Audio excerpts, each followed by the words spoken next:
night. There are so many of you there. I am jazzed to be up here with these amazing comedians. But my friends think I'm crazy for doing this. Who would get up and let it all hang out, potentially embarrassing themselves in front of 250-some strangers on any night, especially their 50th birthday?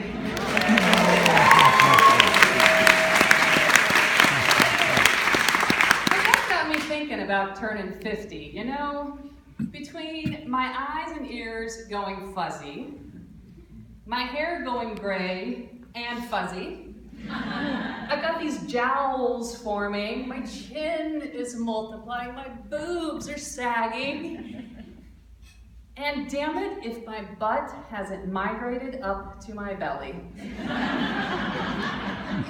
And if that weren't enough, there's this damn doctor's office calling, trying to schedule an appointment to send a camera into the most private of places. And they're carrying on as if they're offering some sort of a ceremonial glamour shot. It just seems like Mother Nature is trying to make 50 the dawning of the age of embarrassments. But you know what? 49 was an amazing year. And I am planning on 50 being even better. So I am standing up here tonight to tell Mother Nature, bring it on, bitch! It's okay to do something crazy once in a while, isn't it? The craziest thing I ever did was back in my 20s when I quit my desk job and ran off to Europe looking for adventure, where I accidentally joined a circus, which is kind of like going out on a first date and coming home pregnant with triplets. The most exciting job I had in the circus was riding an elephant. Ooh, that sounds like fun, doesn't it? You've probably never heard of elephant rash. I know, it sounds like punishment for watching too many Republican debates. But it's actually what happens to the insides of your thighs when the only thing protecting them from the elephant skin is a flimsy pair of fishnets. Don't you hate when that happens? I mean, come on, girls and boys. There's some boys out here, aren't there? If we're gonna get a rash between our thighs, we don't want to get it from an elephant, do we? My favorite job in the circus was riding an ostrich. I was an ostrich jockey. They dressed me up like a leprechaun and told me it was just like riding a horse. No. It's like trying to grip your thighs, your elephant rash thighs, around a mound of Jell-O. It's like riding a 300-pound chicken. Somewhere during all of that excitement, I fell in love with the Italian elephant keeper. That was an accident too. All my girlfriends are jealous. He's handsome and he's passionate, but do you think they care about that? No. They are jealous of his fresh off the boat accent because it gives me the perfect excuse when I prefer to have no idea what he's talking about. So, Italian men are not generally known for their domestic skills. I keep wondering if their mamas may have had something to do with that. You know how over here, men are supposed to put the toilet seat back down? Over there, mothers lift it back up. But my husband figured out pretty quickly that he was going to be sharing the housework. I think the to-do lists help, as did stacking the dirty dishes on his side of the bed. But it didn't really sink in until I painted Italian racing stripes on the vacuum cleaner. So I lived over in Italy for a few years, and isn't their language beautiful? And you know, it's so easy to learn. All you do is take an American word, English word, and you put a vowel on the end, and it becomes an Italian word. Animal, animale. Elephant, elefante. It's easy, right? Well, yeah, there was this one time when I was sitting with a table full of future in-laws, and someone commented on my healthy way of eating. So I pointed to my salad like a good little vegetarian and said that yes, I do like to eat my food more natural, with fewer preservatives in it. Except that preservative means condoms.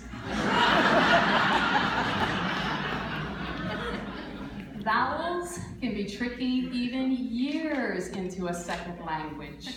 This one time, my husband decides that he's going to call up a business associate who had recently had foot surgery. He wanted to check in with her and to see how she was getting around. You know, it's a nice thing to do. I do that, you probably do that, but that's not what my husband did. Neither she or her girlfriend were home, so he left a message on their machine saying, "Call me. I want to hear how your crotches are doing." True story. Yeah, Italy's a wonderful place. Their food is great, with or without condoms in it. They have art everywhere, which is wonderful. They've got naked statues in every park, every piazza, the Vatican Museum. This one time, I was strolling the Pope's halls, and I knelt down to tie my shoe next to this statue of a naked man holding a fruit bowl. You know, grapes, a few apples. Well, I figured there must have also been a strategically placed banana, because that guy's hands were behind his back. But no. Can you guess what was holding the fruit bowl up? Right there in the seat of Catholicism. So there's something else I noticed when I was over there. Italian men like to touch their penises a lot. Publicly, privately, it makes no difference. It's not sexual, but it does go way beyond simple rearranging. It's as if their crotch were their comfort zone, and by confirming that everything is right down there, it confirms that everything is right with the rest of their world. They have other reasons for touching themselves. Apparently, clutching Italian balls wards off evil. What do you think? Did something get lost in translation for us Americans to end up knocking on wood?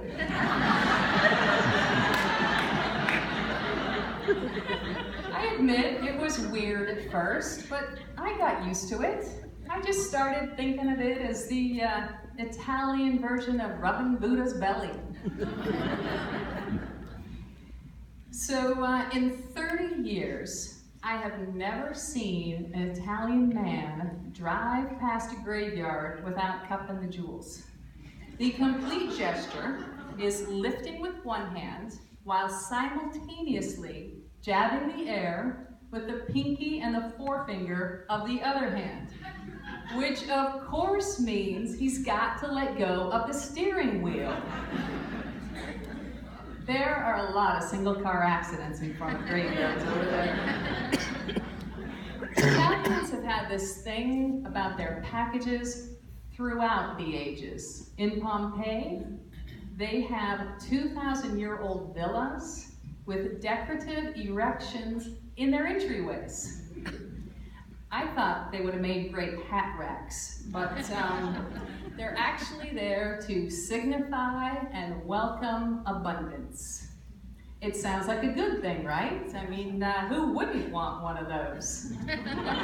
Okay, so this is Eugene, but somebody would want one of those. Maybe a bunch of people would want one of those. The more I think about it, I have a feeling I know what I'm going to be selling on Etsy during the next recession. The hat rack / abundance welcoming Woody.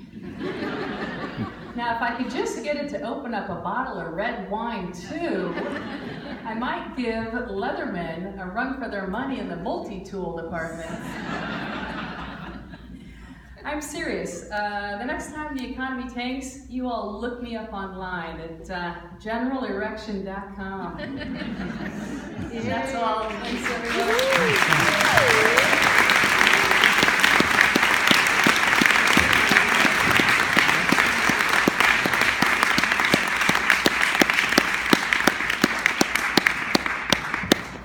You guys, one more time for Kathleen Yeah.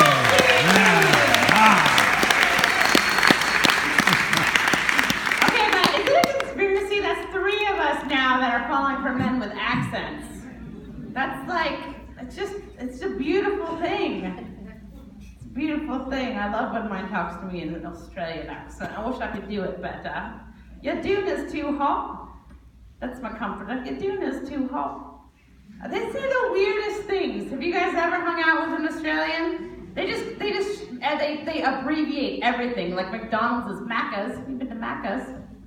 No, it's everything. It's a crazy country. I'm going to go visit it soon. So give it up for being in a plane for 17 hours. That's how